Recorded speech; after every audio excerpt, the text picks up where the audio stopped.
frequently. Happens frequently. Coming to you live from the Cat House in Montebello, California. This is Dre's Geek Philosophy Podcast. The November 25th edition, the Monday edition, it's the week of fucking Thanksgiving. It's Pete Molini is back, ladies and gentlemen. He came in to save me from having to do this by myself.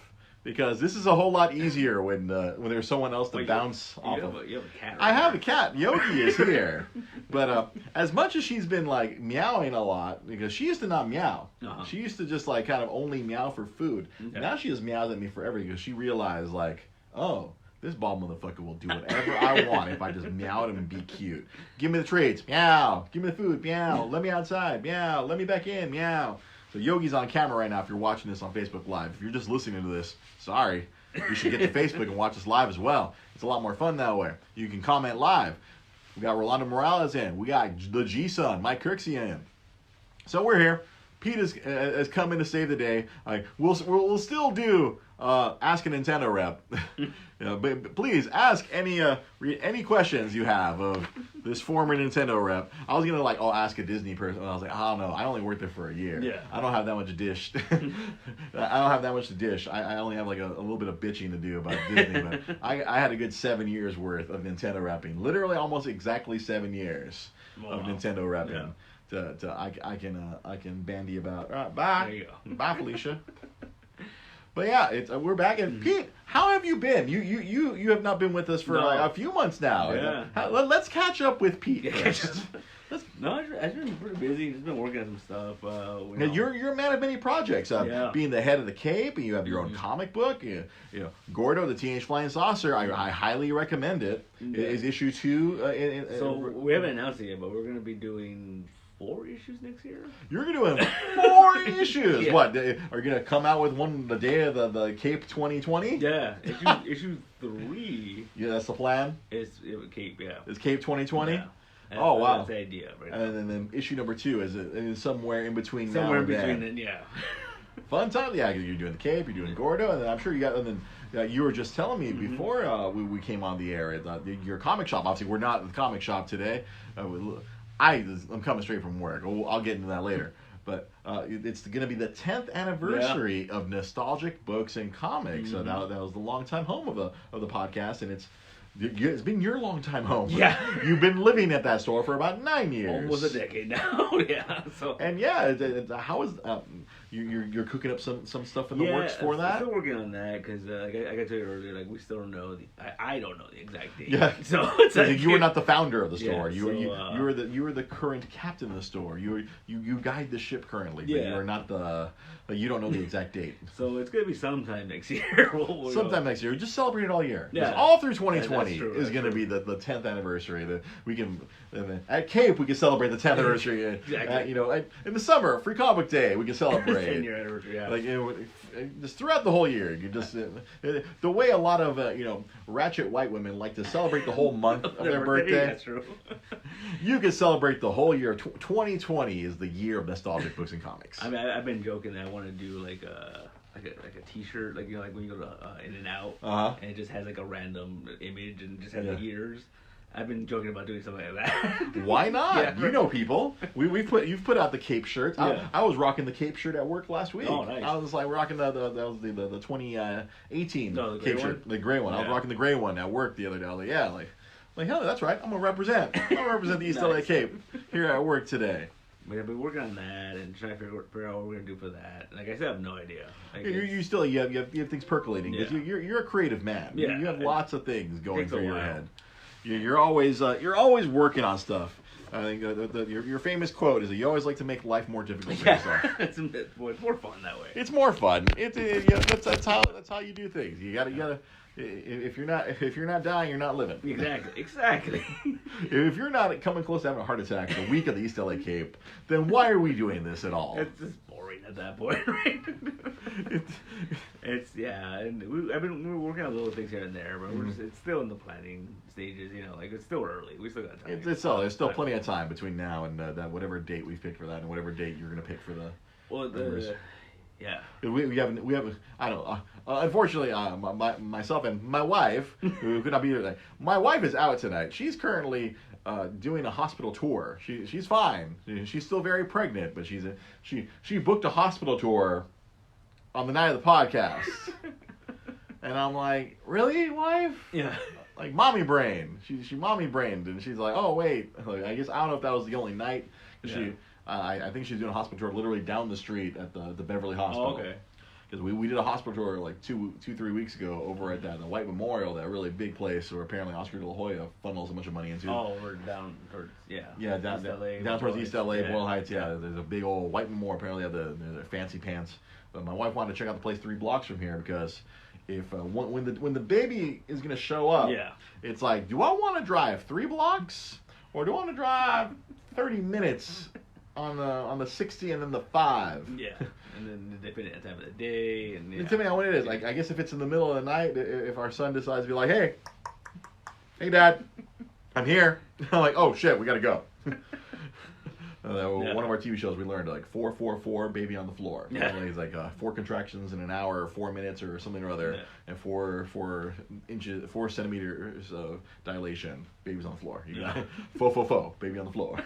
Me and Rosa joke about that all the time because we're like, oh, baby's gonna pop out. We're like, oh, baby, I'm gonna be a dad. This is weird. Yeah, that's around the corner too, right? It is. It's mid-January. I fully expect her to we'll be doing the podcast on Monday night, and then her water's gonna break. I'm like, just because because comedy writes itself. You cannot predict comedy. But see, that'd be cool because then you'd have that forever, right? It'd be forever on Facebook. Be like, oh wait, we gotta go. Hey, we're gonna stick with you here. As long as my battery runs, we're gonna take this to the hospital. It's just gonna be a wacky time. I'm literally wondering, like, what am I gonna do that first week? Yeah. I mean, the baby's bored because we've already agreed the baby's not going to be on social media. Yeah. We will text our friends. Like, we will send you and Joanna photos of our baby. All of our close friends, I will send you guys photos. Yeah. But we're not going to put our child on Front Street. Like, hey, Facebook. Now, like, you're not going to Kardashian that. I'm not going to Kardashian that. I mean, not to begrudge my friends who do that, but like we've chosen that we're not going to do like every month a little like, oh. Mm-hmm. I'm 2 months old. Oh, that. I like to shit my pants. Yeah. Okay. I cry when Daddy looks a certain way. You know, we're not gonna be doing that. See, I see a lot of people do that. The other thing that I see a lot of people doing, and I don't get it. I mean, I guess it's just they think it's funny. Whenever it's like, oh, the baby shit on me, and like, and they post a picture of, like, I'm like, why? Is it like, I don't think that's a photo. I think that's a post. Like, oh, I've seen a photo. It's like, God, there shouldn't be photos. You don't share scatological things like that on the internet. Like, one of my buddies, a dad who I've gone to for advice a few times already, he posted not a photo, but he explained how the gas and the poo vortex they created, like how the shit goes up the back. Yeah. When the shit goes flying upwards up the back, that's like, I am looking forward and terrified of that. I'm like, when my child shits all over me. Like yesterday, my wife and I, we went to go visit one of her friends who just had a kid. Mm-hmm. Kid's like 7 weeks old, and then they were telling us a story how like she tried to like bathe him by herself. Like she's like, oh no, like she can't do it by herself. Like she set the kid down, and then like apparently he was just like, oh, I'm just right here naked. And fires a fucking turd. Oh. Like, because these little guys, they build up so much gas. Yeah. They are little BB guns. Yeah. They're little air rifles of shit. They're like, boom. You just aim a child without a diaper, and you can be like, yo, what's up? And then she explained it, and I was like, these are the stories I need to hear. I need to hear about the terrible things. Everyone's like, oh, babies are so nice and cute. Mm-hmm. I need to hear the stories about the kids just fucking shitting upwards or shitting in all sorts of directions. That way I know. It's like the kid pissing on himself. Yeah. It's like he peed and, and he gets himself. Oh my God. Potato gun. Ah, thank you, Mike Kirksey. But yeah, that's what I'm looking forward to. Oh man, that's yeah. All right, so I see James John is now watching. So you know what? Because you were the one who actually gave us questions. You're watching live right now. We're going to answer some questions. Ask a Nintendo Up. For those of you who don't know, and I'm sure most of you who watch this already do, I worked for Nintendo from 2005 to 2012. I literally worked there right up until my last day was the day the Wii U came out. And many people like to joke that I quit because of the Wii U. I kind of did. I don't want to say specifically I quit because of the Wii U, but there was a lot of bad projects going around at the time. I was being overworked. That's a story I'll tell near the end. But James provided several questions for me. So, Pete Molini, let's see. Ask a Nintendo rep. What is the strangest thing you had to fix? The strangest thing that I have ever had to fix? Oh, boy. I think there was these custom interactives at the Universal Studios City Walk. Back when there used to be a GameStop at Universal Studios, they had some weird, funky ass interactives, and there was no instruction booklet for those. All the other Wii displays or GameCube displays or whatever, all those displays had instructions because they were built by Nintendo. This whack ass fucking interactive, a GameCube plugged into the fucking wall and up in these giant TVs. I had no fucking clue. That was so fucking insane and strange. I think the second strangest one was you'll love this, James. Is Best Buy in Sherman Oaks. Not your Best Buy, James. This is a terrible Best Buy where they like to move shit around. So this is in the I want to say in the height of the Wii. So we had like a Wii display that you could TV mounted, and you could play the Wii there at the Best Buy. These motherfuckers, it used to be, this is a 2-story Best Buy. It was goes into the ground. The Wii used to be downstairs, and they had it on the end of the, there's aisles. At the end of the aisles, they called them end caps. They cap the end of the aisle. And so they took it and they moved it upstairs to a fixture that it had nothing to do with. And I just so happened to go in there with my boss one day. After they had moved it. And the end cap displays, they took it upstairs and put it on a wall. And I walk up to it, that's not good. This is bad. It's completely they have these people called the project team at Best Buy. Internally, they're referred to as the reject team. These are the people who are so bad at their jobs that they put them on this team where they only work overnight, so they never have to deal with customers. But they have to build and rebuild things. They take simple instructions and fuck them up. So we walk up to this display, and oh wow, this doesn't look good. I literally touch the television, and the TV comes down. Oh, shit. I catch it with my hands. This is like a 32-inch Samsung television. Thankfully, it's one of those flat ones. Well, flat for 2009, but it was I have to catch it before it hits me and my boss. I'm like, that's not good. This is a bad thing. We almost had an incident report where I would have had to report, hey, I got hit in the head by a television. But thankfully, younger Dre was 29 or 30-year-old Dre was very dexterous to be like, nope, that's not good. That was probably one of the weirdest things I've ever had to fix. And we had to put it back together. We had to find a way to secure it so it wouldn't kill a child. So it wasn't mounted, or was it It was mounted poorly. Oh. Yeah, it was just kind of dangling there. Oh. It was balancing on a piece of metal. Don't know how they did it. Good old Best Buy reject team, project team. I won't talk shit about that. And then James has a follow-up question. What did the managers say? No. Oh no, my boss was like, oh, what the? I'm trying to remember which boss this was because I had a couple of different bosses throughout the time, and I feel that she swore. I think she dropped an F-bomb, and then we had to go kill we had to go talk, and the management was embarrassed. Yeah, the manager of the Best Buy was very embarrassed. They was like, oh, whoa, yeah, you almost had a lawsuit. We just saved you $1 million, motherfucker. I was livid. And the manager's like, oh, I'm like, don't touch my displays. Man, that's scary stuff. Yeah, it can be. It's scary when it was always Best Buy. They'd always mess with my shit. This just reminded me of another story. It was Montclair Best Buy. We had another end cap display. It was the 3DS, or it was not the 3DS. It was it was still the DSi XL, whatever. And we had these units, they only played video. All right, we put a cartridge in, and it just plays video. And so I go into the store, and I see that my DSs are gone. I'm like, hey, what the hell? You took down my DSs. Oh, no, they're defective. And then, of course, I'm reminded of this because I saw a post that I made about this the other day in my Facebook memories. And it's like, oh, I can tell you without touching it. I know exactly what's wrong with this. And I can tell you that they work. Oh, how do you know? These are video-only displays, you idiot. Don't touch my fucking displays. Give them back. And I had to rebuild it because they had taken it down. I had to rebuild this entire DSi XL display. It was only meant because it was the really big fucking DSi XL. I'm like, do I have one in here? I'm like, do I have one in this bag? I might not. Actually, no. I think. Oh, yeah. Well, no. This is 3DS XL. That's not the one I'm looking for, but beside the point.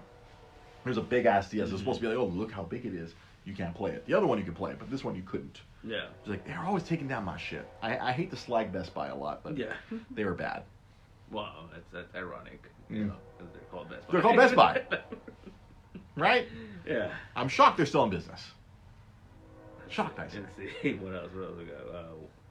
What product was your favorite during the time you worked for them? My favorite product while I was working there, I can definitely tell you it was not the Wii. Yeah. No, the Wii caused me nothing but heartache and pain and sorrow.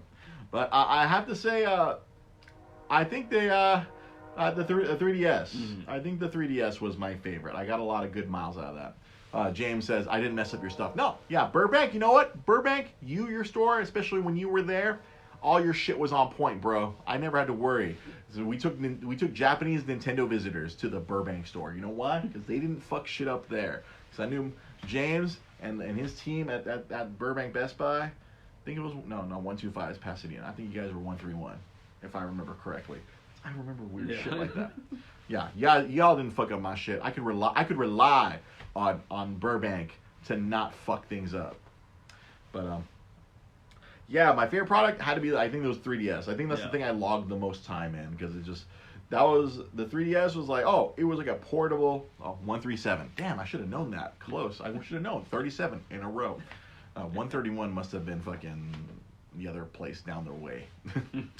But 3DS, it was because that was like, I really felt like that was like, oh, that's a portable console. Now, they have the Nintendo Switch, so that's like the freaking ultimate. They've reached the point of having a portable console. But the 3DS, while I was working there, I think the 3DS was probably the best one, even though at the very beginning it had a very rough start because they didn't have any games. But once they released a bunch of good games on it, and they put out a Mario Kart, they put out a freaking Super Mario Land, put a good Zelda game out. Then once it started rolling, then everybody was happy, and they sold a bunch of them over time.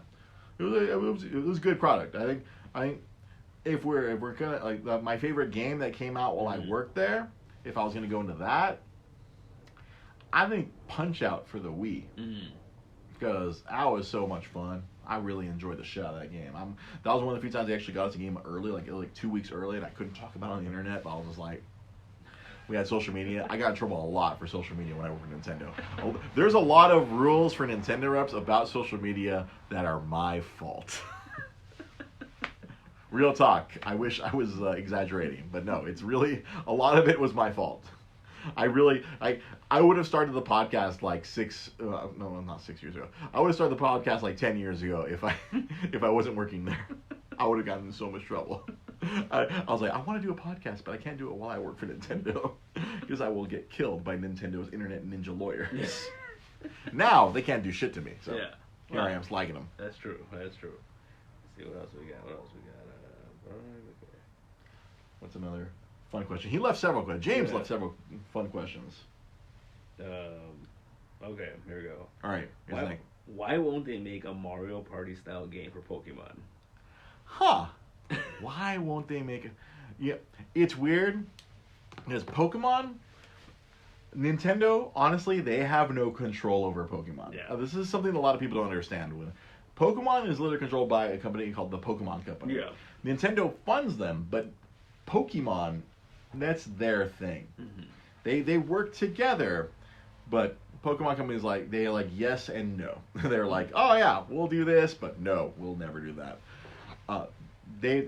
I'm sure James remembers that there's a Pokemon Rumble Blast. That was a fun game, but not a Mario Party style game. It's like, for whatever reason, they're very protective of that brand. It was to the point where like when they send out the demos, like they had to like they tracked each one of them and to make sure they all got back to headquarters and then get sent back to Japan.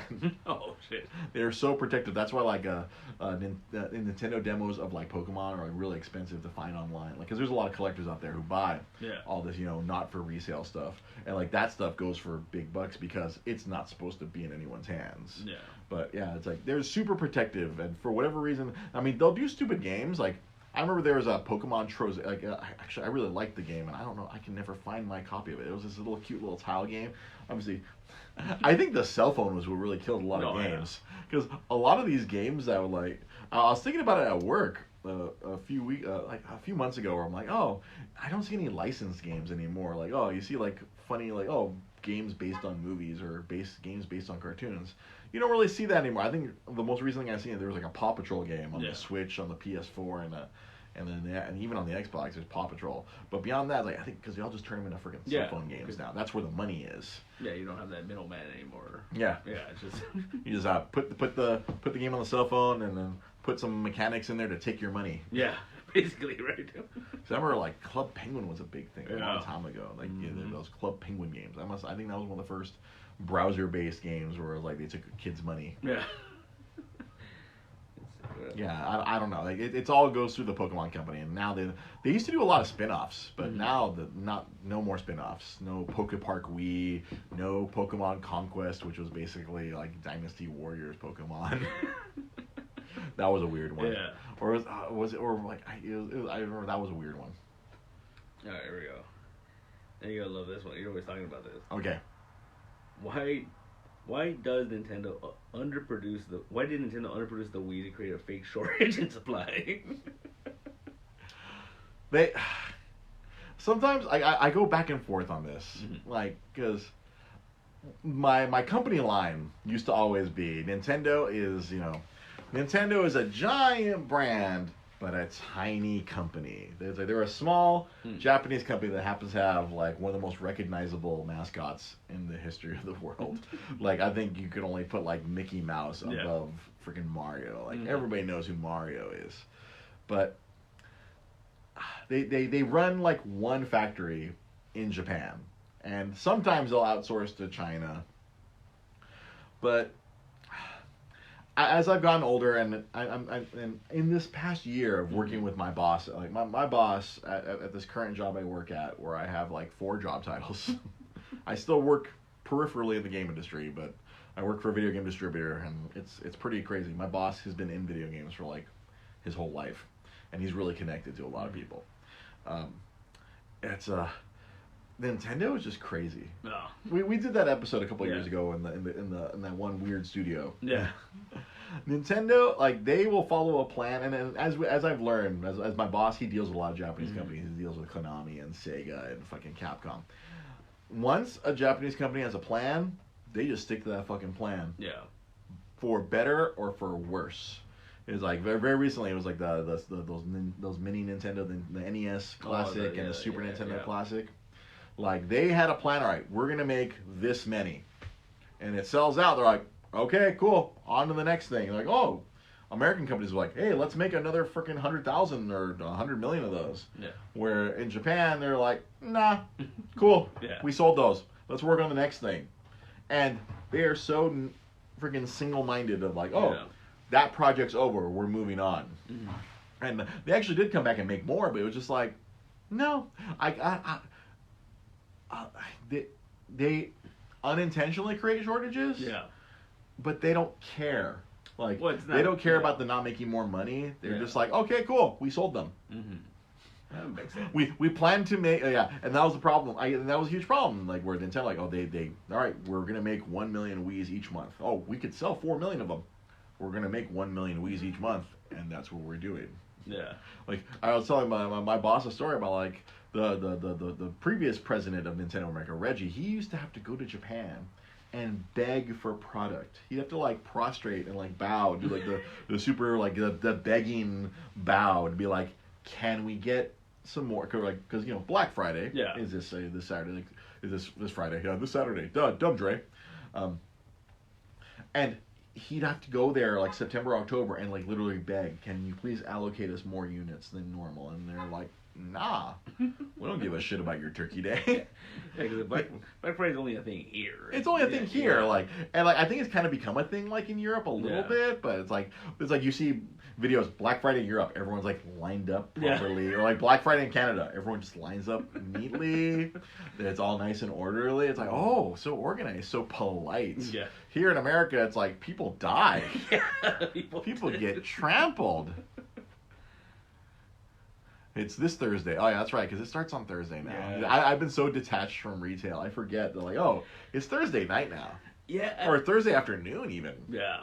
I mean, it's not that bad, though. I actually kind of like it because, like, the last couple of years, me and Joanna have had dinner, and then I take her home, and we just stop at the Target, and it's not crowded. Right, because, like, everyone's there, like, at 6, but then by, like, 8, all the cool shit's gone. Like, or all the doorbusters. Yeah. And then you go through and you pick through the TV on DVD or whatever. It's like, oh, cool. I can get Breaking Bad for $5. Yeah, exactly. I used to do that. I'm going to be a dad now. I can't do that anymore. Or, like, remember, like, was it last year or the year before? I was like, I'm just going to do this online. Oh, yeah. I'm like, I'm ordering all my Blu-rays. All right, $30, 6 Blu-rays. This is fucking great. Wait, you need a copy of Homecoming, Pete? You got yourself a copy of Homecoming, Pete. I remember that, like, last year or the year before. I'm like, oh, yeah, let's just going to do it on my phone on Wednesday. Yeah. There's a lot of movies that like I hadn't picked up because I was like, oh, I'll wait till Black Friday. Yeah, it's become kind of that mentality. It's like, fuck it. Yeah. Like, I think the only movie I bought this year, like, I bought literally 2 movies this year. I bought like Endgame and I bought Far From Home, and I probably could have waited on those. Yeah. I probably could have waited till tomorrow and like bought them for freaking. Like, I'm sure they'll be $5 or $10. Yeah. I'm sure they'll be like some affordable crazy price tomorrow or Thursday or. I think I saw an ad for Target, and I forgot how much Venom is going to be, and I'm like, I don't have that, but you know what? For whatever that price is, for $4.99, I will own Venom. All right, so let's see. I got one of the other questions here. I wanted to answer this question because I don't have a definitive answer. James asked, whatever happened to the Wii Vitality Sensor? So let me explain what that is first. Yeah, okay. So Nintendo, like, they kind of, I remember they announced this thing. It looks like an EKG, like where you go to the hospital and you get checked in. They put the little thing on your finger. Yeah. And it kind of tracks your freaking it tracks your heartbeat or whatever.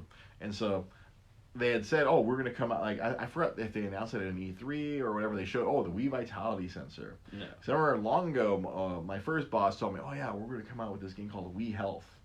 So it's supposed to help you, like it was supposed to be to work in conjunction with Wii Fit. Yeah. And so I was like, I guess you plug in this Vitality Sensor into your Wii remote, and then you put your finger in it, and it's gonna track your freaking health or whatever. And for whatever reason, they just dropped it. Yeah. Because, and I'll tell you what happened. Nintendo just does that. Yeah. They'll just lose interest. They'll be like, fuck it. We'll pick this up a few years later. And I think the few years later, like, I'm glad the Wii Vitality. There's a game that just came out for the Switch called the Ring Fit Adventure. It's like this next level version of Wii Fit, where it's like you hold this ring and you put the remote and like the little Joy-Con in it, and you do all kinds of things. You do exercises, and of course this thing is like so much more advanced than the Wii remote. They can pick up every little thing. We played it that one the third episode of the podcast or fourth episode of the podcast. We were playing all those weird games with you, me, and Sam, and it's to the point. I think that's kind of what happened to the Wii Vitality. They just kind of Nintendo does this. They'll hang on to an idea like it'll be a bad idea in 1985, but it'll be a good idea in 2006. Yeah. The Power Glove, bad idea in 1985 or whenever it actually came out. It's so cool. If you ever remember that movie, The Wizard. It's so cool. Yeah. That was the original Wii remote. Yeah. It didn't do dick back then. Fast forward 20 years later, they make a remote. You can play tennis with your grandma. Hey, this thing's amazing! What science? They sold 100 million fucking Wiis.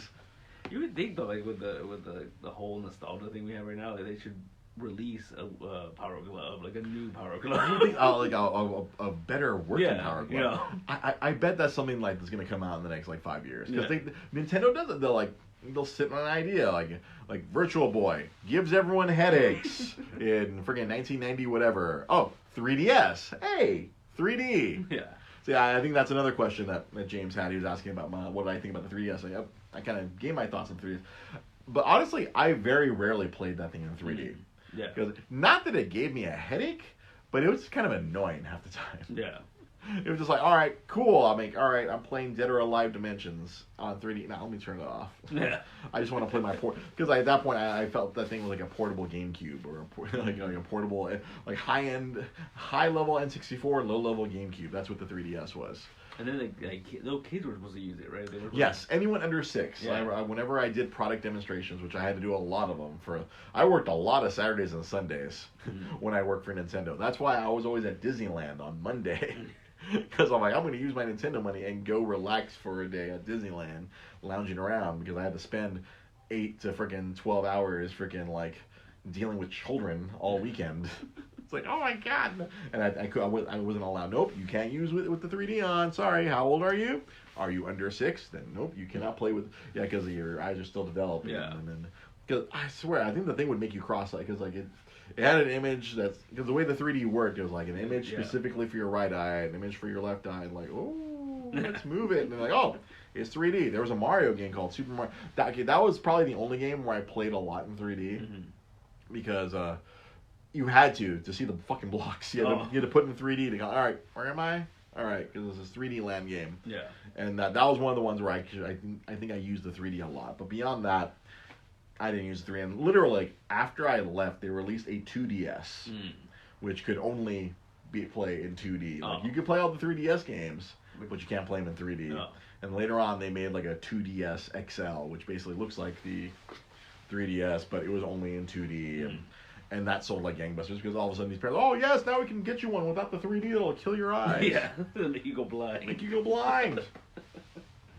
And then I was just hearing how they're gonna take a bunch of games that they canceled for the 3DS because like now the 3DS is basically dead now. They're putting it on the Switch. They're gonna put them on the Switch. Yeah. They're gonna find new life there, and I'm sure they're gonna take games from like years ago and throw them on. It's funny. My boss, like he's really big. Like he's a big deal in video games, but he doesn't really keep up with it. Yeah.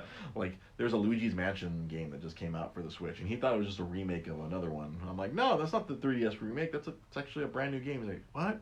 I thought they were just making a bunch of 3DS remakes. I'm like, yeah, they're going to. Yeah. They've run out of Wii U games to move over to the Switch. Now they're going to bring 3DS games over to the Switch, but not in 3D. It's just ridiculous. Let me see. My favorite NES game, without hesitation, Super Mario Bros. 3.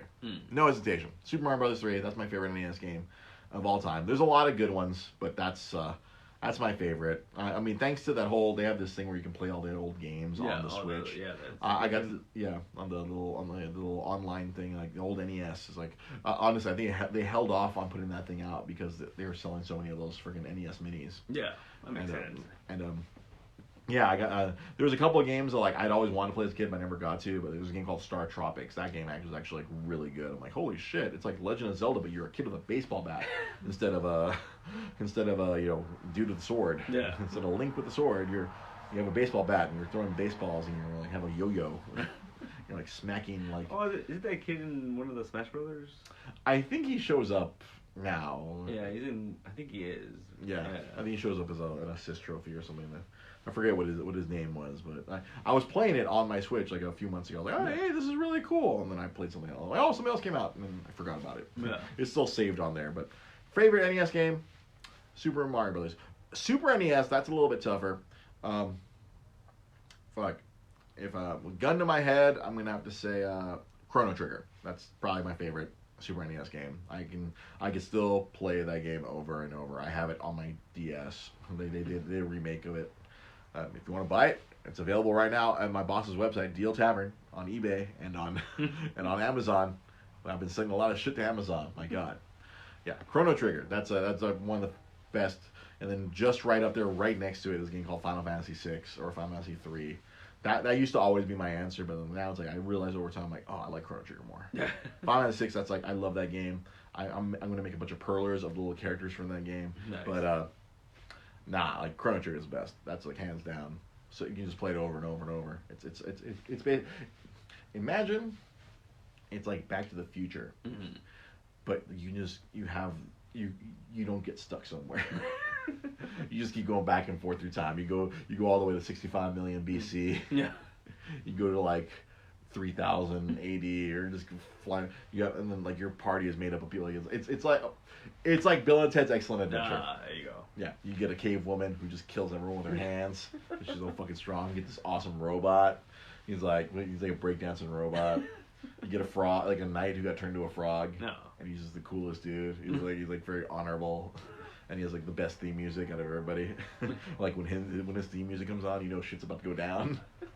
You know, this frog is gonna pull out this sword that's bigger than he's gonna pull it out. He's gonna whack some motherfuckers, cut through some dudes. Chrono Trigger, yeah, that's my favorite Super Nintendo game. Were there any other fun questions? I think we've hit the majority of them. Yeah, I think so. It's my least favorite store. There's a lot of stores tied for that. There's a lot of bad stores. Let me list off some of them. Simi Valley Walmart, Oxnard Walmart. I think there's gonna be a trend here. There's gonna be a small trend. Let me see. Hold on. Let me think. Oh, Buena Park Walmart. Actually, there was a cool employee there, but the store. I'll transition this into a story. Pico Rivera Walmart. Oh. Fucking hell. So when the 3DS came out, like we were putting out, for whatever reason, we put displays at fucking Walmart. Mm-hmm. And I had like a dozen Walmarts in my territory, but for whatever reason they only put it in one, and they put it in that fucking Pico Rivera one. Oh. And I don't know if it still is, but back then, before they shut it down, before it was shut down mysteriously shut down for an extended period of time, it was a 24-hour store. Yeah. And I told my bosses. I don't think it is anymore. Yeah, I hope not. It used to be a 24-hour store. And so I told my bosses, we shouldn't install this display. I'm like, no, it's corporate mandate. Like, at this point, my old boss, he would have been like, oh yeah, you know what? You know your area. You know the area better than we do. Yeah. All right, I'll put it in an email. We're not going to install it there. Later on, my bosses were like, we need to follow all the rules, and we're going to do like, if Walmart wants us to install, then we're going to install it. Like, all right, I hope you like me replacing the 3DS every month then. What? No, it can't be that bad. I'm like, try them. Not try me. Yeah. Try them. I install. Oh, well, the install was a whole nother fucking, like, this was like, in November, they want us to do this fucking install. I was like, you stupid dolts. I forgot, my boss always like, why did you leave? And I'm like, there's times where like I stop and think, I'm like, there's a lot of reasons I left. Because there's a lot of questionable decisions that like the middle management would make. And like, I don't know if it's like because of the higher management. There was a lot of dumb things. I went back to because we had various threads on Facebook Messenger. Me and my coworkers, we communicate. Social media was really great for us to communicate because before, I think Nintendo, the Nintendo marketing managers, they liked having us all isolated and like, oh, you were only dependent on me, the supervisor, but like me and all the other reps, we were communicating privately, like, hey, how'd you fix this? All right, well, isn't this dumb? I think that's what they were trying to avoid. Yeah. The whole like, hey, this is stupid.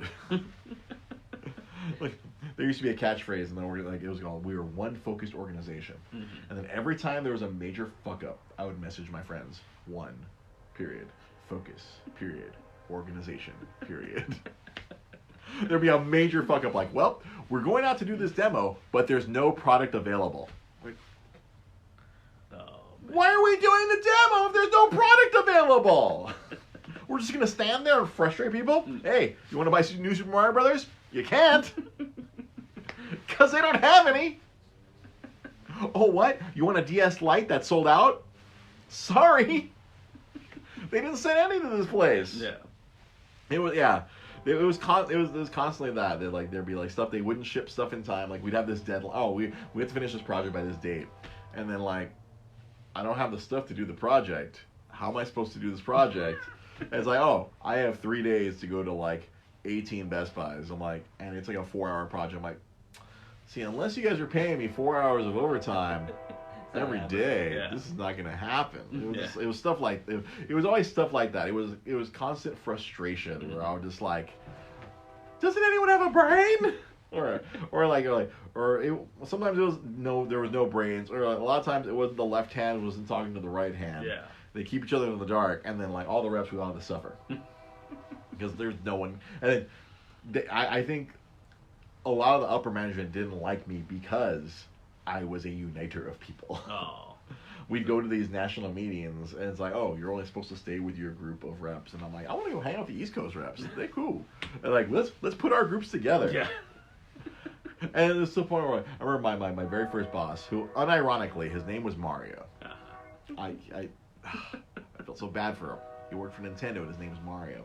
But he was totally like this crunchy dude. He was like a freaking hipster. Like he was a very very relaxed, laid back dude. He was very real. He was very realistic. Whenever there was a huge fuck up, he's like, well, there's not much we can do, Dre. We just do what we can do. I'm like, all right, boss. Yeah. I'm like, as long as you know the project ain't gonna get done. He's like, you know what? There's nothing we can do. I'm like, all right, cool. I was cool with that. Yeah.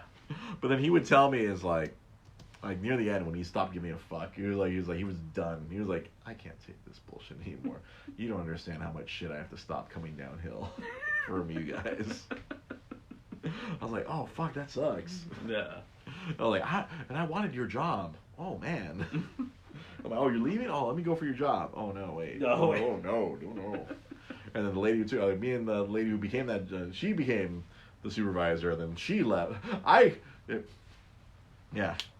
Another terrible story I like to say is that it was bad. Like this isn't generally this is Nintendo America. This is like Nintendo merchandising. Mm-hmm. They used to make the reps feel so fucking like they kind of made you feel helpless. They made you feel crappy. Like, oh, this is the best job you ever had. Oh, blah, blah, blah. Like they try to like, oh, incentivize. Oh, look, we treat you like crap, but look, who loves you? Yeah. Here's another cool jacket. Oh, here's a. Who wants a cool bag? Wii U bag. Ooh, it's 3DS on the other. This is one of the last bags I got. Like, oh, you want all that cool stuff? And it's like a lot of people kind of I hate to say they get very Stockholm. It's like it's like Stockholm syndrome. Yeah. Like the people would only leave if they were fired, and you had to work really hard to get fired. You have to do really extraordinarily stupid shit to get fired.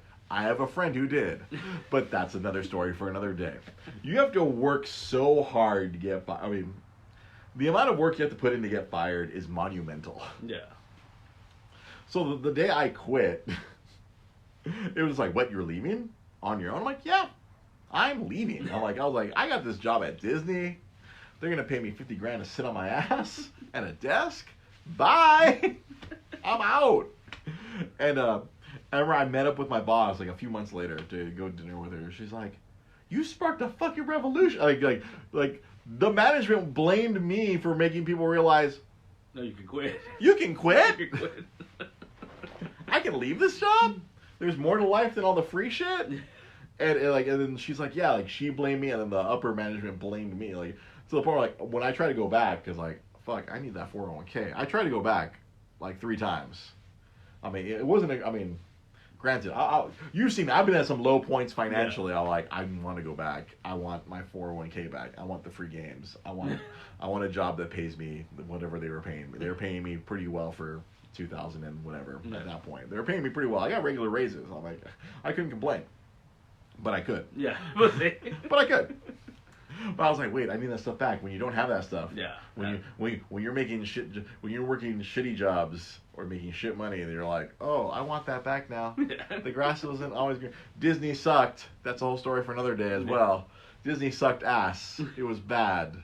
Middle management will always kill you at every corporate job. Mm-hmm. And yeah, like other reps who are like I wouldn't say younger reps, because like usually a lot of the Nintendo reps are really old ladies or old dudes, like they're really old people. Yeah. And they started hiring a little bit younger. But all the people who are like peers of mine, like ironically, like most of the people I know who are like who I was really cool with are not there anymore. Yeah. It's like there's a few people who are still there who are just like, okay, they're gonna end up being lifers. That was the big conversation.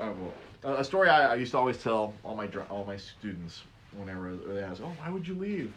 There's a point, I was like in year 7, because usually most of the reps who are there, you either wash out the first year and you're fired or quit, or you just quit in the first year, like, I can't do this, or you stay there the rest of your life. Yeah.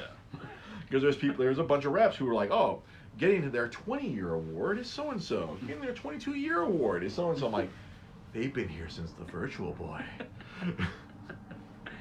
They got a lot of you're conditioned like this is a good job. I mean, the healthcare was pretty okay. I mean, the 401k, they matched your fucking what you put in. And hey, there's all these like fringe benefits. But then for a young professional like myself, it's like, fuck that. Yeah.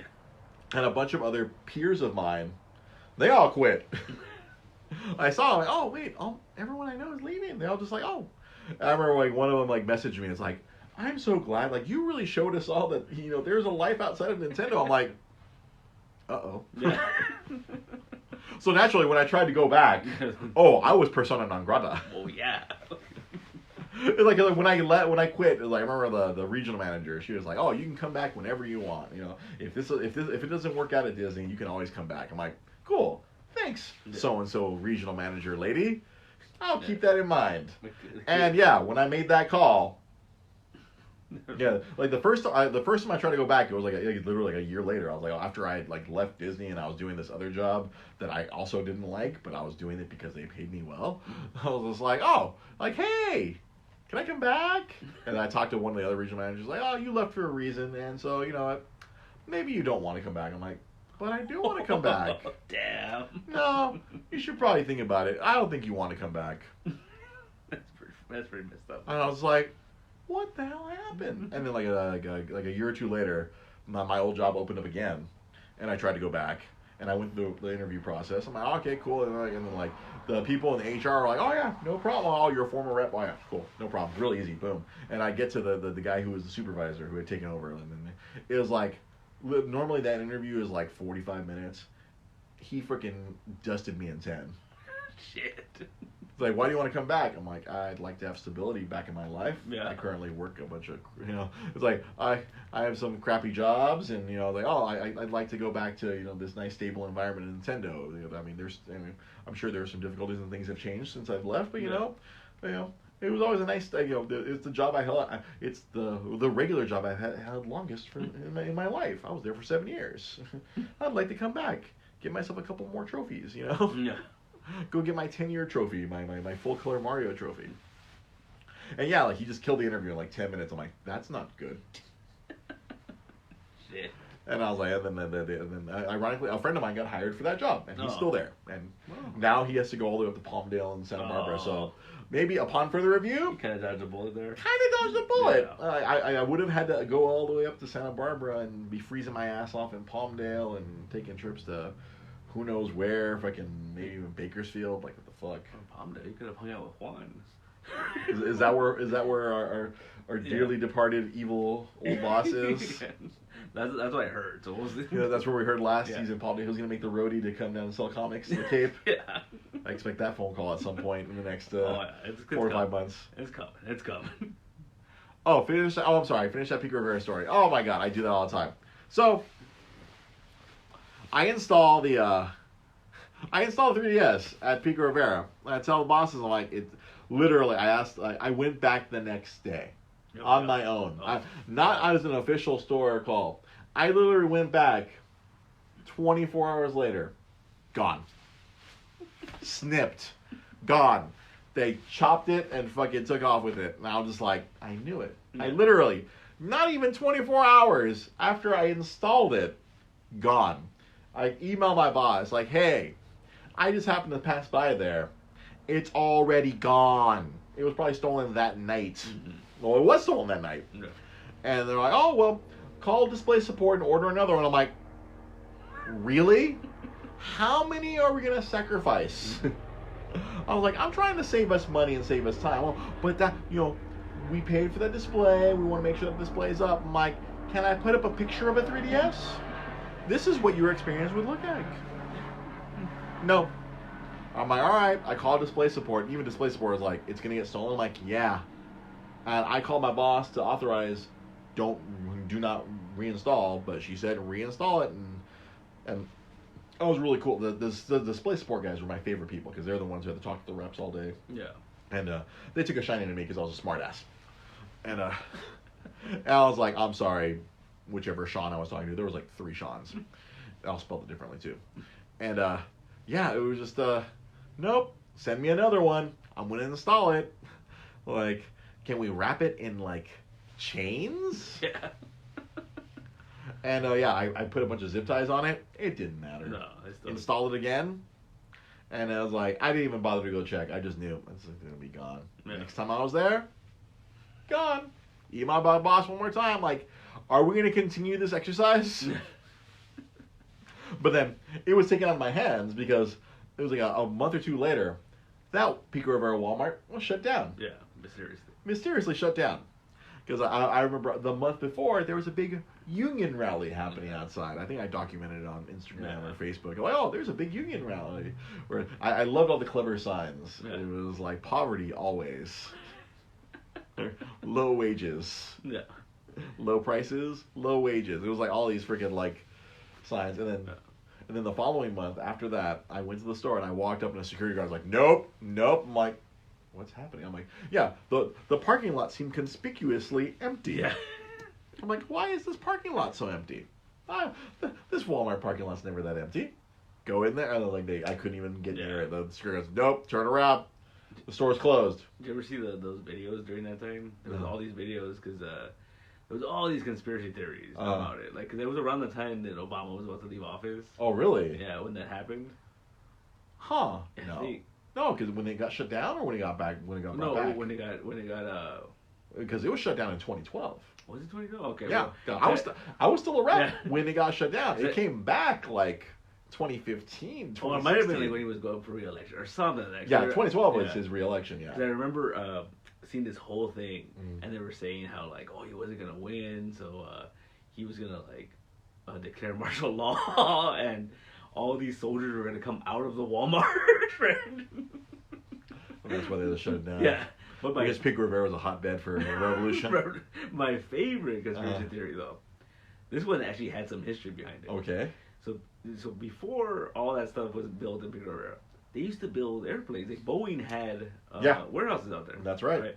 So there was a conspiracy theory that the U.S. government had sent like alien technology to Boeing to like try to like reverse engineer it, and when that got shut down, they buried it all. And so it just happened to be buried right there where the Walmart was. Yeah, and so they were trying to dig it up. That's why they closed the Walmart. They shut it down for 3 years. So I remember they put out that big banner on the sign off of Rosemead Boulevard, temporarily closed. Yeah, I'm like, that's a long temporary. Yeah, but there was like this creepy videos of like how they had to keep the pharmacy open. Oh, really? The pharmacy had to stay open, so they built these huge barricades. You can go inside to the pharmacy, but there was these huge barricades. And there was like no light in there. Huh. And it was like so weird and creepy. So wait, the pharmacy was open the entire time? Yeah. No, I think it was or at least for a little while? No, I think it was closed for like a month or two when they first closed it. But like after that, the whole time the pharmacy was open. Huh. Well, yeah, because the thing, well, my favorite, I guess the conspiracy theory is like, that Walmart was trying to unionize. Yeah. And at the same time, there was another Walmart on the other side of the country trying to unionize. And suddenly, they both had plumbing problems at the exact same time. Yeah. And it took 3 years to fix the plumbing problems at both stores. And then the city of Pico Rivera was pissed because there was a lot of tax money. A lot of tax money. They got a high tax rate. Mm-hmm. They had to bleed that poor fucking Target dry. Yeah. They got mad. They lost the Home Depot too. Yeah, that's right. The Home Depot moved over to Monterey Park. Mm-hmm. But yeah, no, that was a weird one. Yeah, I didn't like that store. Another one of my least favorite stores would be the Baldwin Park Walmart. Mm-hmm. I was thrown out of that Walmart twice. Not for the reasons you think. Apparently, whenever they would do a store inventory, no vendors were allowed. But I would always argue, I'm like, I'm not touching I'm not bringing inventory to your store. I'm not taking inventory from your store. I'm just here to check on shit. Yeah. And I just walked in, I signed in, and like the person at the front was like, oh, you can't come in. I'm like, tell me another funny one, Walmart employee. And I just sauntered my way over to electronics. I'm just doing my thing on my tablet. I'm like, all right, let me check on this thing. And then they're like, you have to leave. Get out. I'm like, what do you mean I gotta get out? No vendors allowed on inventory day. Get out. I'm like, I ain't doing shit. I'm not moving anything. I gotta do my reports. I gotta check on your shit here. Yeah. I gotta check on your broken Wii. Always fucking broken. All these fucking stores. Yeah, that store weirdly had a Wii Interactive, and yeah, it was always trashed. Yeah. Because Walmart. Always. And then they threw me out. And like, you have to leave. And I call my boss. I'm like, I'm getting thrown out. Like, I have a 10-minute Walmart call today because normally I'm supposed to spend, at least an hour. Yeah. Whenever I go to a Walmart, I have to be there for an hour. So sometimes it'd be me sitting at McDonald's doing this. Yeah. But it was like, I have to be there for an hour. Well, like, I have a 10-minute Walmart call today because I was just thrown out of the Baldwin Park Walmart because vendors were not allowed today. Did you tell them, like, boss, do you think I didn't tell them? You know what kind of mouth I have. Yeah. I'm a smart ass, right? I was firing back at these damn, like, I'm just doing my Nintendo thing. I'm checking on shit. It's what I do. I check things. That's all I'm here. That's all I'm really there to do. Yeah. During the holidays, I had to, like, break into the storage rooms of these places and, like, pull shit out. That was another reason why I couldn't abide with that shit, because it's like other reps were just lying about it. And I'm like, well, I put back 5 things. That's really it. I'm like, I only had 5 things to put out, and I'm sure all these other reps are like, I put out 500 things. I'm like, fuck you. Bullshit. I remember the times where I actually get like 200. I'm taking a photo, like, fuck you. I actually did get 200 things. Like, my boy James would help me out at the Burbank. Yeah. Be like, all right, here, get you in the, because some of the stores would have locked up rooms and some of the stores wouldn't. And it's like, oh, pull shit out, put it in the fucking little clamshells and put it out there. And I'm like, I'm doing legit work today. Fuck y'all. I always like, I always died on that hill. I'm like, I'm not lying about my shit. If I didn't find shit, I'm not putting shit in that restock column. Yeah. And other reps would be like, I always put something. I always put like 15 to 20. I'm like, you dicks. You liars. You make it worse for the honest people like me. I'm like, I didn't find shit. As far as like least favorite stores, another one. I hate to just only slag on Walmart. There was a lot of GameStops that I fucking hated. There was GameStops that I loved, but I always found like it depended on their relationship with Nintendo, because I was the living embodiment of Nintendo for a lot of these stores. So for some people, I was like a messiah. And for others, I was like the devil. If they did not like Nintendo, if they had some predisposition to not like Nintendo, then it was always awkward every time I would go to that store. It'd be like, I'm just here to check on your shit. Like, I never, like, picked arguments. Arguments were thrown at me. Yeah. But I would never try to pick an argument. And then I'd always sarcastically fight back. Because that's what I do. I find that my wit really sharpened. My wife always went like, God, you're like, I'm so quick. Like last night, my wife and I were driving home from something. We went to. Oh, now I remember Saturday. I'm like, I couldn't remember what I did on Saturday. I just remembered it. But on Sunday, last night, we're driving home, and this dude kept like weaving into our lane. He was just like fucking ka-thunk, ka-thunk, ka-thunk, ka-thunk, ka-thunk. And like we get up next to him, I'm like, hey, stay in your lane. And he was like, oh, you stay in your lane. I'm like, no, you were getting into my lane, asshole. You stay on your side. I have a thing in here. I have my thing that tells me when I'm in the other lane. I have too. My eyes. And you were in your lane. And my wife's like, God damn. Like, she was like, where did that come from? I'm like, I don't know. My riff gun is strong. I think it's from years of dealing with Nintendo haters, and also, ironically, dealing with Nintendo fans. Because I'm sure I mentioned this when we did this last time, but Nintendo haters were much easier to deal with than Nintendo fans. Nintendo fans, sometimes, like, many of them were nice and polite, but some of them are unreasonably psychotic. Like, it was like my second month. This was in West Hollywood, the West Hollywood GameStop. There was an employee working there. I had my original regional manager, this really cool dude, Chris. He was with me. He would always come to LA specifically. He'd come work with me specifically so we can go to In-N-Out. Because he lived in Colorado. No, so there was no In-N-Out up there. Yeah. He came here, and he always knows, like, he's like, Dre, you know we're going for lunch. I'm like, we're going In-N-Out, sir. We're going to find an In-N-Out. I know where they all are. And, like, he was with me. And so we go up to this GameStop in West Hollywood. And the idiot behind the counter, I forget what level of GameStop moron he was. If he was an assistant manager, who was just one of those key holder shitheads. He goes, I have a question for you guys. When is Link gonna finally kiss Princess Zelda? He saved her so many times. When is he finally gonna get a kiss? And I'm like, how about you take this one, boss? I don't think I got one for this one, but I think you could run the message up to Mr. Miyamoto. You can send that up to Mr. Eiji Onuma. You know, send it to the guys working on Zelda. why don't we get Mr. Link some nookie? Let's get Link to first base. So bad. I swear. The ones who unreasonably, like I said, there's a lot of nice ones. I met a lot of nice Nintendo fans. So I did a lot of these community events. There's a Street Pass Los Angeles, Street Pass Orange County. A lot of fans are very nice, and then unfortunately there's a good percentage of zealots. You encounter this all the time in your world. That's in every fandom, though. Yeah, it is in every fandom. It's, it's hardcore people. But man, it felt so good. But because you're not the living embodiment of Marvel. No, you're not the living embodiment of DC. You are a retailer. You are a proprietor of the products. Yeah. So you get a certain level of like people kind of just bitch at you, but they know that the bitching kind of just stops here with you. Yeah. It's kind of like there's a certain level of like, oh, it's pointless to keep bitching at you. Yeah. You're just the guy who sells the comics. Yeah, exactly. When I'd rock my little badge with the freaking racetrack logo, and that's what it is. It's a racetrack. Because I used to make toys, and also run love hotels, and playing cards. Beside the point. I'd had my little badge. I was the living embodiment of Nintendo. I was an official Nintendo employee, so that gave people carte blanche to fucking be fucking stupid. Wow. Like the least favorite thing I always get is like, oh, you have any free DSs? You have any free Game Boys? I'm like, do I go to your job and ask you for $50? Oh, well, you don't have to be a dick. I'm like, you don't have to be an idiot.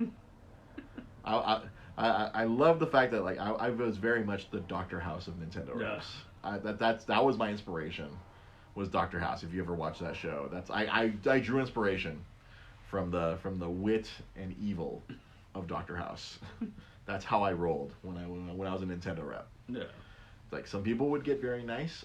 There's a lot of people who still probably fondly remember me as a Nintendo rep. When I shop at the Pasadena Best Buy, there's still enough employees who remember me as the Nintendo rep. There you go. Yeah, because I still kept, I was doing other rep jobs. And they're like, hey, Nintendo rep. Like, I bet if I walk, one of my favorite stores, here's a favorite store. Fucking Target in San Dimas. They have the same 5 people still working there. Huh. I think they're still working there now. I was repping for a tablet company for like several years, and they were all still there. Yeah.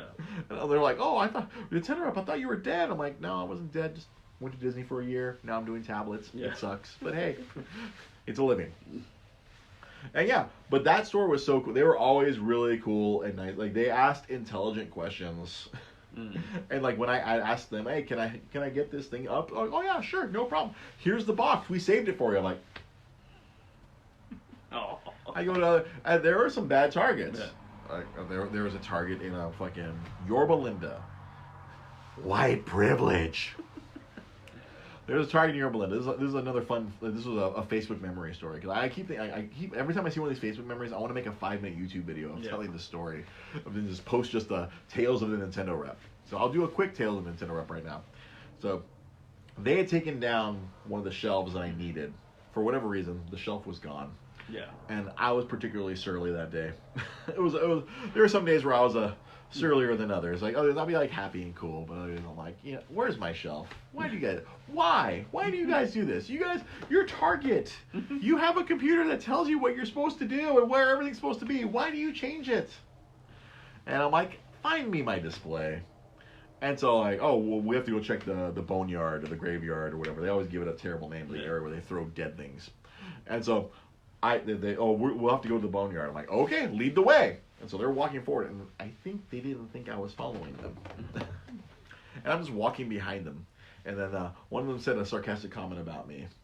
And I'm like, you'd make my job a lot easier if you actually did things instead of talking shit about me. And she turned around like, ah! Like, she didn't realize I was right behind her. I was like, hi.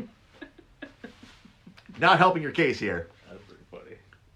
It was like the, I miss the adventure, but I miss the adventure, but I don't miss the bullshit. Yeah. There was a lot of bullshit that especially came from internally. The external bullshit is fine. I always liked the job because if a store sucked, I was leaving in 45 minutes to an hour anyway. Yeah. Might even shorter. Back when Circuit City. Fuck Circuit City. That place sucked. when they went out of business, I shed no tears. It's like, wow, that made my Pasadena day easier. I was like, all these little check marks. Oh wow, that made my LA day easier. All right, cool. Like all these Circuit Cities went away. Van Nuys just got easier. All right, cool. Van Nuys, Circuit City sucked too. Yeah, all those sucked. Sears. I used to have to go to Sears for video games. It was terrible. Oh man, I didn't like that either. Place I always liked, Fry's, which is a shame. The state the Fry's is in now. I don't know if you've walked into Fry's Electronics. Oh, no, I avoid it, man. Oh man, it's post-apocalyptic. Oh really?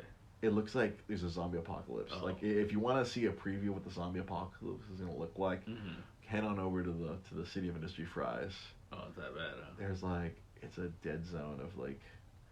It's like you just see a lot of old people walking around. No. And like I worked at Fry's, and there used to be like, there'd be like 30 employees on the floor. There's like 5, and 3 of them are cashiers. Wow.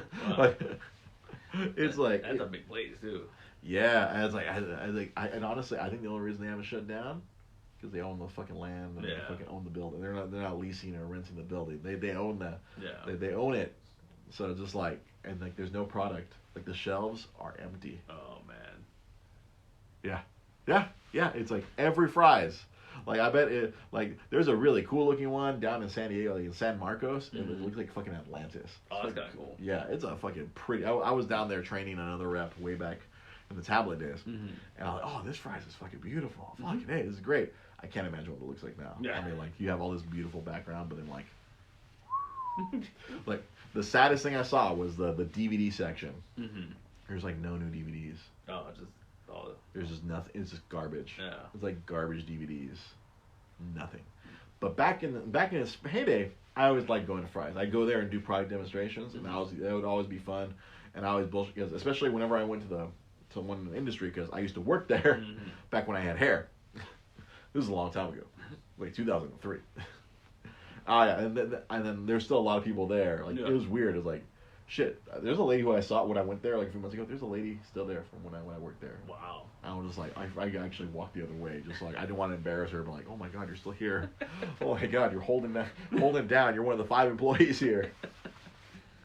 It's just scary, but I always liked Burbank Fry's. I like the Woodland Hills Fry's. I like the freaking Industry Fry's. They're all cool with me. I never had a problem with them. It always sucked to do projects there because like every Fry store is fucking different.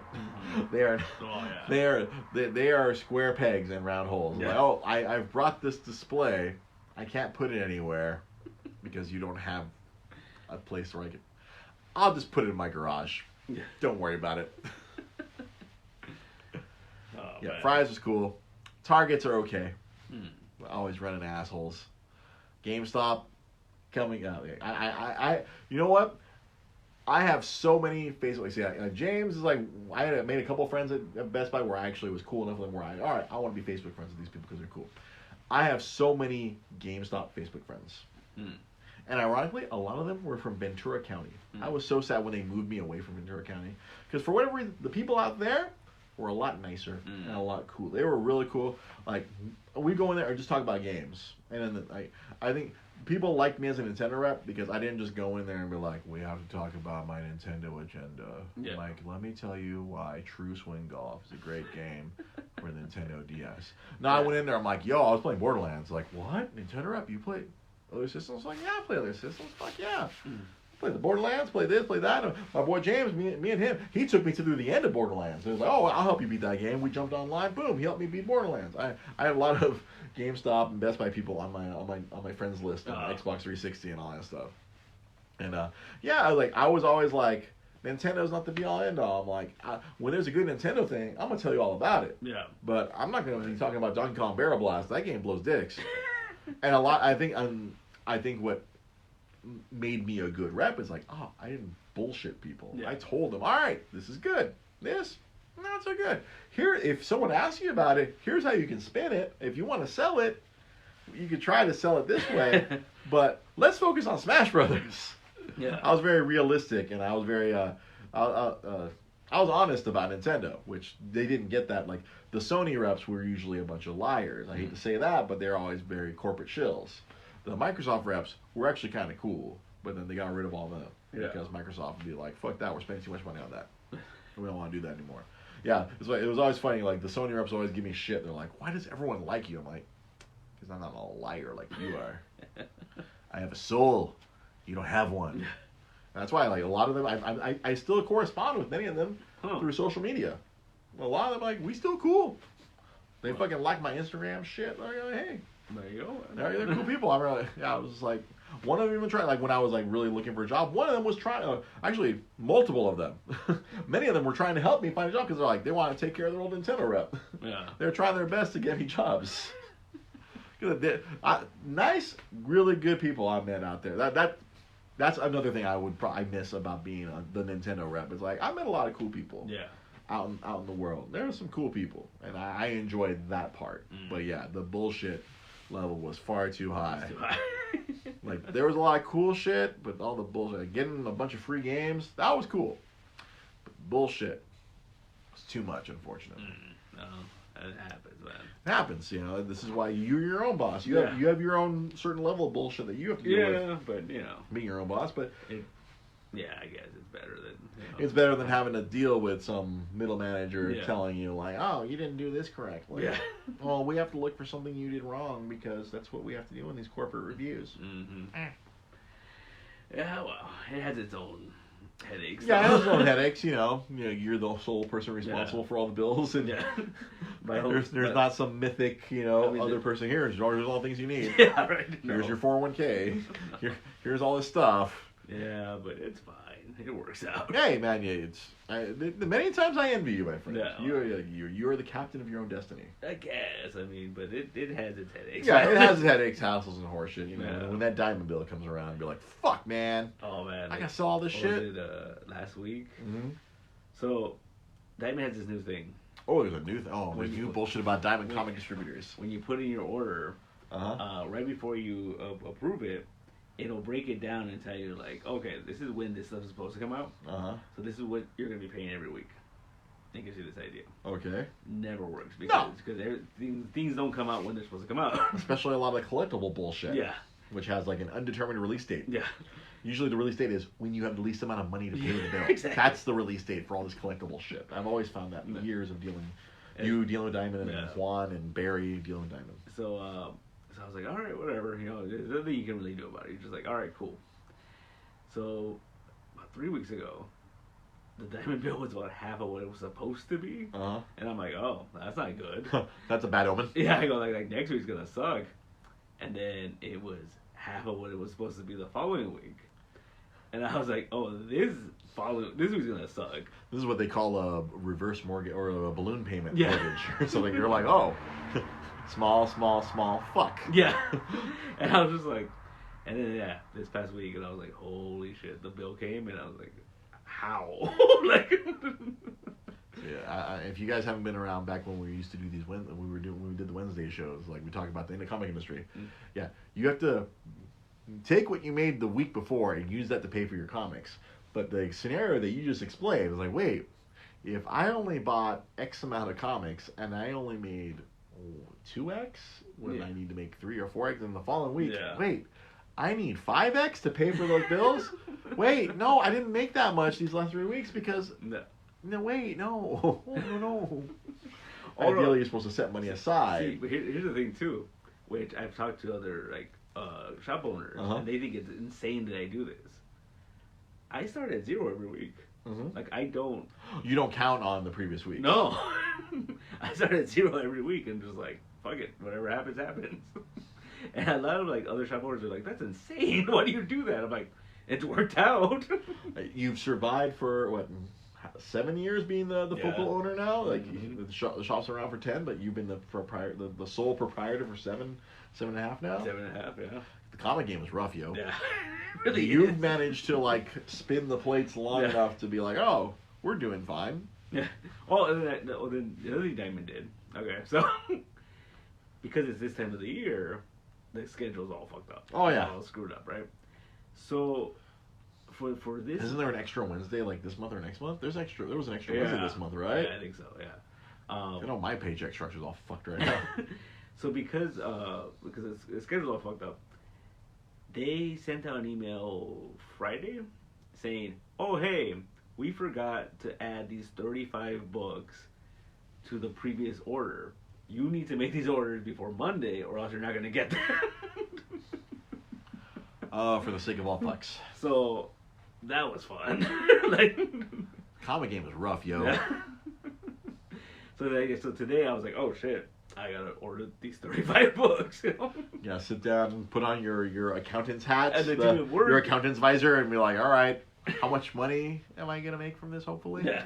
And it's even worse is that like it was all Marvel stuff. It was all number ones. Oh. So it's like the epic fucking.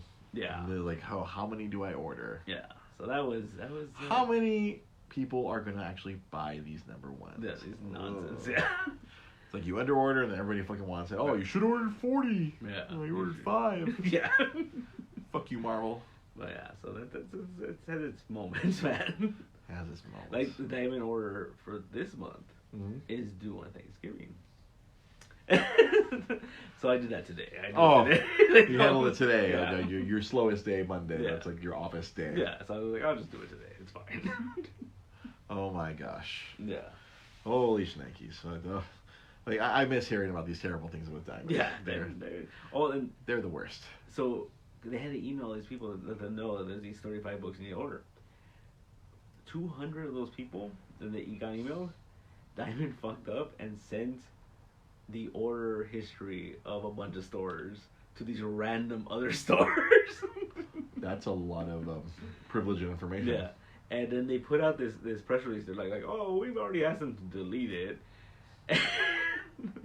But like Bleeding Cool had an article about showing like oh, you want to know how much Midtown Comics orders? Here's their numbers. Like,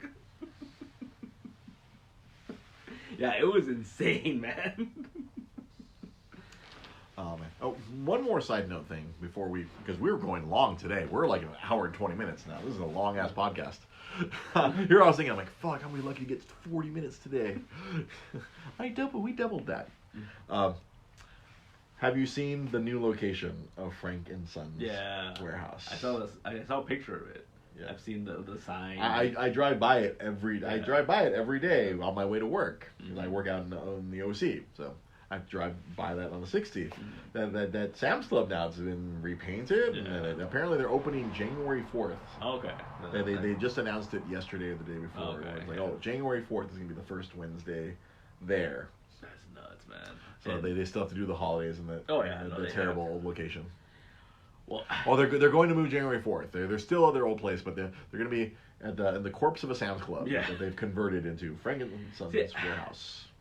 I don't know, man. I'm really hesitant about that whole thing because they're talking about like, the parking's gonna be way better because our parking lot's so much bigger, and it's like, you're gonna park like all the way near the Home Depot, right? Yeah. And like those people are gonna be pissed. And then I think that Benihana is still open, right? Yeah, the Benihana is still there, but the Toys R Us is a rotting corpse. Yeah. They should have moved in there. I don't think it would have been big enough, but they should have moved in there. Well, I've heard some stories of that. I've heard some stories of what's going on like internally, and it sounds. Is it not good? Because I had a temporary coworker who he also does he does like Wednesdays and Saturdays he goes and sells video games over there, but okay. So I don't know if I told you this already. So it's gonna be 3 days now, right? It's right. Like Wednesday, Saturday and Sunday. Yeah. So. And there's supposed to be like an arcade that's open like 7 days a week. Oh really? I hadn't heard that. Yeah.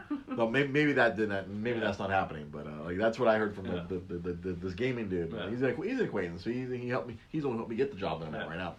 And he was telling me there's supposed to be like a 7-day like a section that'll be open 7 days a week where there's an arcade. I don't know if it's gonna be where the tire fucking. It's possible, right? It makes sense. Where they'll just open the tire doors and there's an arcade. That's pretty 7 days a week, and then it's supposed to be weekends and Wednesdays. So one of the vendors I deal with, that's how Overstock too. He was telling me that basically they had sent out this mass email to all of them and saying like, okay, this is what's going on, blah, blah, blah. And this is how much your rent is going up. Yeah, and they said it was going to go up 30%. That was the quote, right? 30%. But then when everyone got their invoices, whatever, it went up 100%. Oh, what? And they said, well, no, it's 30% because we're adding a day. So it's like wonky math, right? It's That's fucking stupid. And then the other thing I heard... That's some weird math. Like, oh, that's an extra day, so guess what? So it changes. You're doubling your rent. But it's not really like... But because you have an extra day of sales, you can totally make that back. Yeah.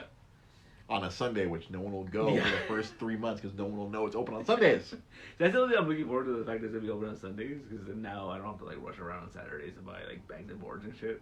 Like I could just go. You can just roll up there. A Sunday, you know. And I feel it's a lot easier to get there. You just get off freaking Azusa or get off Fullerton Road and be like, all right, boop, you're right there. Hi. Pretty much, but yeah. And the other thing I heard was that a lot of the vendors, they weren't really happy about it, so they were just like, all right, well, I'll do it, but I'm gonna cut down on my booth space. You know, some of those vendors have like 2 booths, right?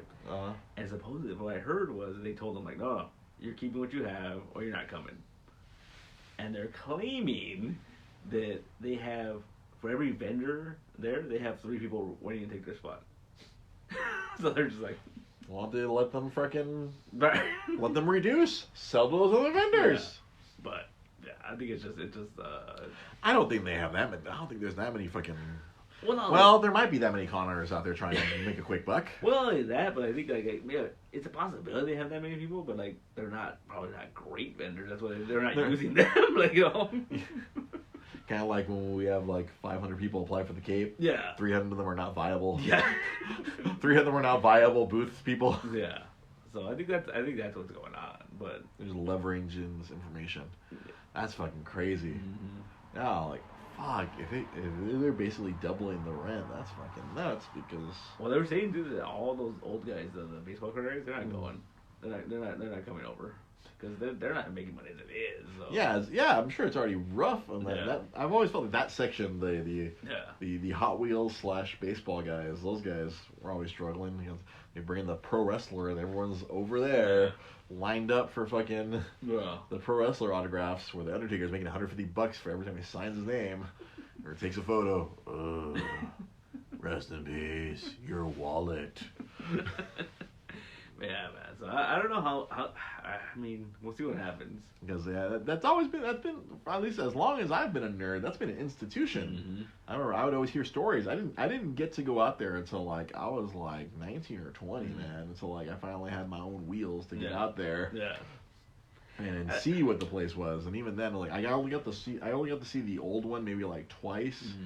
And then once I was able to like get over there reliably, then they had moved to the current place. Yeah. I didn't like the current place. Yeah. I don't think anyone likes the current place. Yeah. Yeah, the old ones are right off the freeway, right? Yeah. 60, yeah. It's like you see it right there. I think it's still the Frankenstein's trucking warehouse. Yeah. They just rented out the space. But yeah, I don't know. I always had fond memories of it when I was younger, but as I got older, I started like really dealing with those people. I'm like, oh, this place sucks. Like, this is the worst. It's not ideal. Like, I feel bad for people like if you're just going there with your heart set to find some collectible for yourself. It's like they're gonna try to fuck you in the ass. Oh yeah, I always told you, like, cause we used to, when I was signing stuff on the side before, it was like through someone there. Mm-hmm. And so I remember when I finally got into the store, I remember telling her like, "Oh, this is what I'm not gonna miss Frankenstein's. Fuck this place." And I still have to go because Diamond sucks when it comes to supplies. If you're ordering supplies, you have to go to Frankenstein's and get supplies. I remember I used to get good deals on basketball cards back then, but I don't know. That was back when I had money to throw away. Yeah. So you know, I'd go by there and buy a case of Sky. Like, oh wow, this is way cheaper. Turning a Funko World now. Yeah. I am mad. Oh god. Dude, there's a guy that he just like it has so many Funkos. It's just a wall of Funkos. That's all it is. I can't imagine. There probably must be so many of those booths. Oh yeah. Because I'm trying to think. I think the last time I went down there was like it was HeroClix related. I think I went to go buy a case of like Collateral Damage or something. It was like Furs, and they had like a case really cheap. I'm like, oh, let me get it. It was like probably like $40 or something for like a brick. Yeah.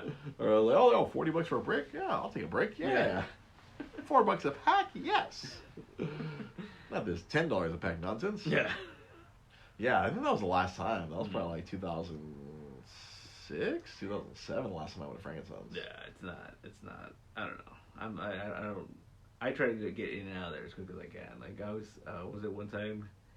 I always get stuck there for like at least an hour because you have to wait for the guy because the guy you're selling to, you're like, oh wait, I need to get the money together to buy this shit off of you. But I remember one time I was ready to sit there for an hour, and I pulled in, and he's like, "Oh, I have the money for you," and I was like, "Oh."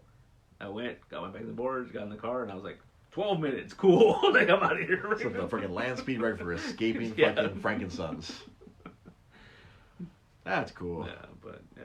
But I think it's just like it was a different place 20 years ago. No, because that was the thing that the reason I said there used to be so many comic vendors. Yeah. Now there's like a handful of them, if that, and it's like, and they're all about like flipping shit now, and it's just like, dude, because I remember that was the reason I used to love going there as a kid, because you can go and you get brand new comics for $1 off cover. Yeah. And comics were $2 back then. Yeah, you're getting comics for half off. Yeah. I remember that was a big sore spot for both Barry and, well, more for Barry than it was for Juan, because Juan fucking sold fucking comics and Frankenstein, so he didn't care. Yeah. But I remember Barry always thought our biggest competition isn't the local stores. Our biggest competition is always going to be Frankenstein's, because we were like 10 miles or 9 miles from it. They're like, people are like, I can always just go to Frank's and get them. I'm like, no, they're going to sell out. Yeah. You can always just come here and get them for whatever discount we could give them. Yeah. And I was just like, I remember it was always very adversarial with Barry to Frankenstein's. But I was like, as a collector, I'm like, back then, fuck yeah, go pick up some comics for cheap, because there'd be lots of different vendors. Yeah. Or like my favorite thing to do was fucking 50-cent boxes. Oh, yeah. I remember there's this one booth, I'm sure it's long gone now, where it was like the whole thing was made out of wood. The whole booth was like made out of wood, and it was all a bunch of wooden boxes full of 50-cent books. Yeah. I'm sure they're like long gone now. Yeah, that guy, he was there for a long time, but yeah. Because I remember it was like in the middle near the back, and I was like, I'd find old Justice League issues, I'd find old fucking Booster Gold and Blue Beetle, all of my shit, I'd find that shit there, and be like, oh cool, because they'd always like, I guess they'd buy collections off people and just throw them into the 50-cent bins. I'm like, fuck yeah. I'd drop $10 easy there every time. I was like, without hesitation. Yeah. I'll walk away with $20. This is a great day. I have so much to read now, but like that doesn't exist anymore. There's no more dollar boxes.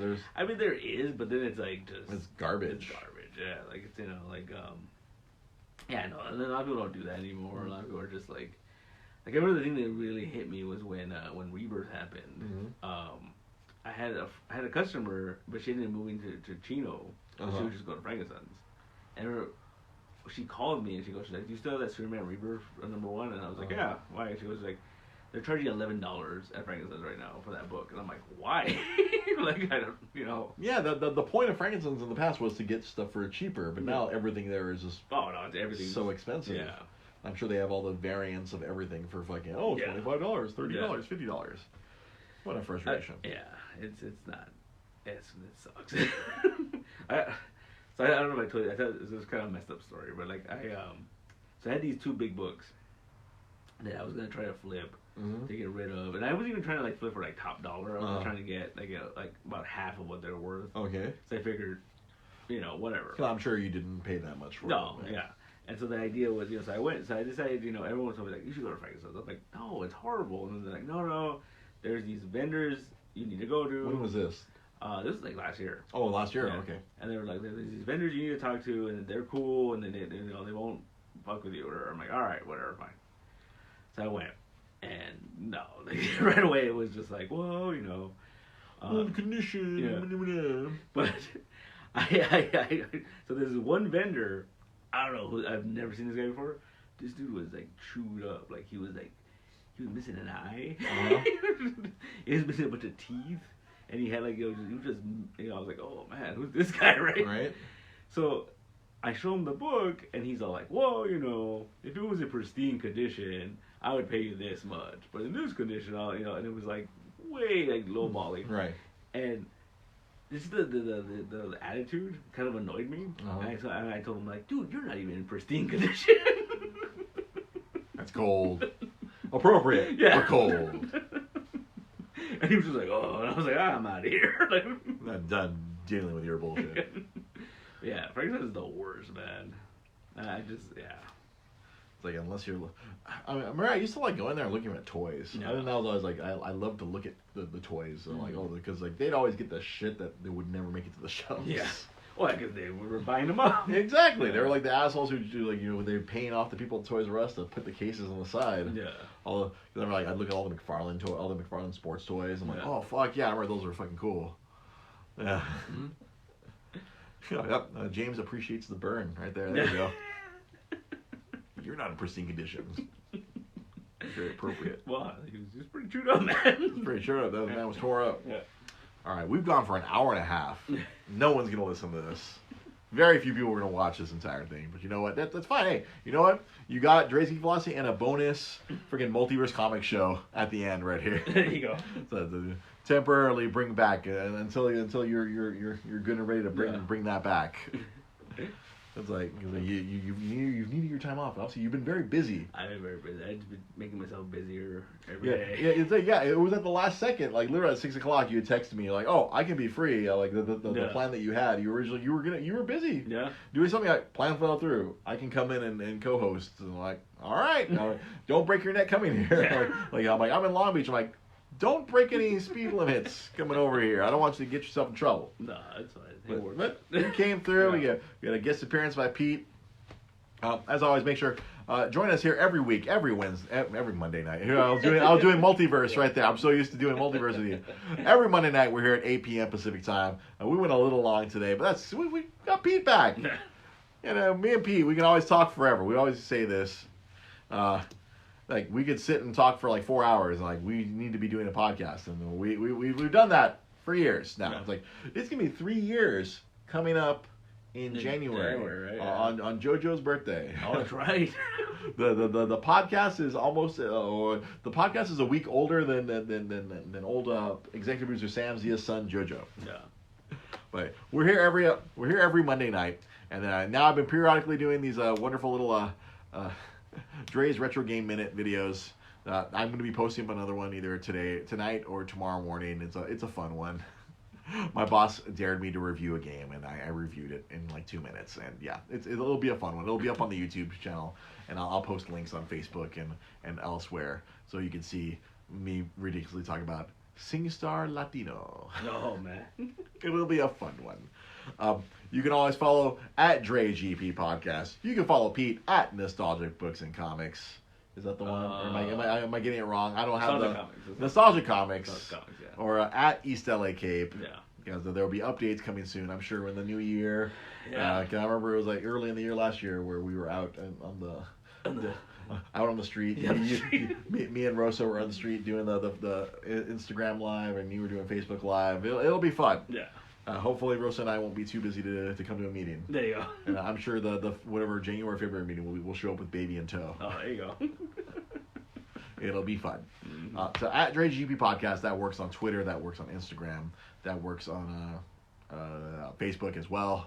If you're listening to this, or if you're catching this on some other medium, if you're watching this on YouTube later, I've been more dedicated on the YouTube. We have like 20 subscribers now on YouTube. There you go. There's people complaining about all the spoilers I was dropping about The Mandalorian last week. That's why I'm not talking about it this week. I'm like, oh wow, sorry. Not talking about Mandalorian. Sorry. Hell, I'm like 8 episodes behind on Watchmen, so I can't even talk about that either. It's almost over. I think there's 2 more episodes. Yeah, it's coming up. I have to literally steal my wife's HBO Go password so I do some independent study because it's like let me steal your phone, but don't watch this because it's very violent. Like the very first episode, I was like, oh honey, you can't watch this.